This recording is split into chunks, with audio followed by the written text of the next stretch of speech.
when I joined the Air Force, I wasn't out to myself. I actually didn't come out until after I was already in. So I didn't think about don't ask, don't tell. The Air Force has a program where if you've already had 2 years of school, you can go into ROTC with 2 years left, and you would finish that and come right back in as an officer. So they let me out early. My boyfriend at the time was also a cadet in Air Force ROTC. We were two of the best cadets in our detachment. We had a detachment of about 100 cadets. There was a female cadet that was a good friend of his. She was the only one that knew we were gay. He had told her, before I had met him, he had already told her that he was gay. So, of course, once I started dating him, she knew that I was. Right after I had finished my first year, I had received my pilot slot. I had about 6 months left before I commissioned and hopefully would have gone to pilot training, when I got called into my commander's office.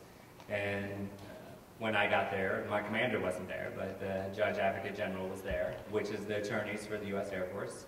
And they pretty much just sat me down and said, a fellow cadet has come forward, said that you're gay, says you're in a relationship with another cadet, and what do you have to say about that? And I said, I have no comment. And he just kept going on and on. Well, if you don't say anything, I'm going to listen, I'm going to go by whatever she says. And I said, well, I have no comment. And he said, well, thank you. And a few months go by. This happened during the summer, so school was about to start up. And I get a call from my commander saying, oh, can you come see me? And when I do, he sits me down, slides a piece of paper across the desk, and says, well, unfortunately, I'm going to have to disenroll you due to homosexual conduct.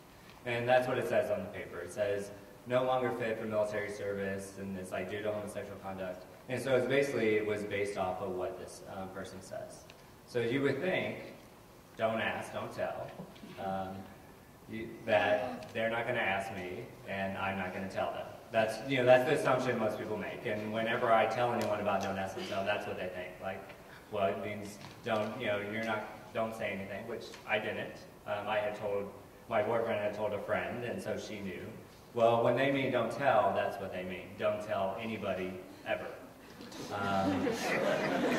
Which, that's pretty hard to do, not to tell anybody, but apparently, since I did tell somebody, that wound up getting me discharged.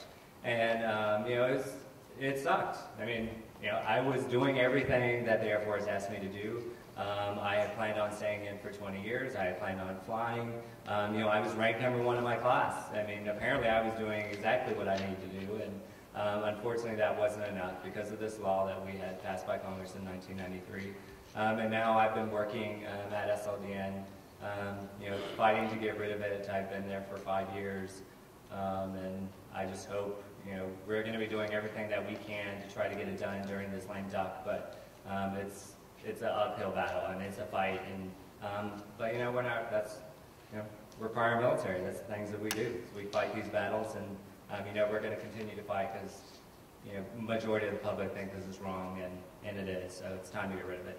Thank you.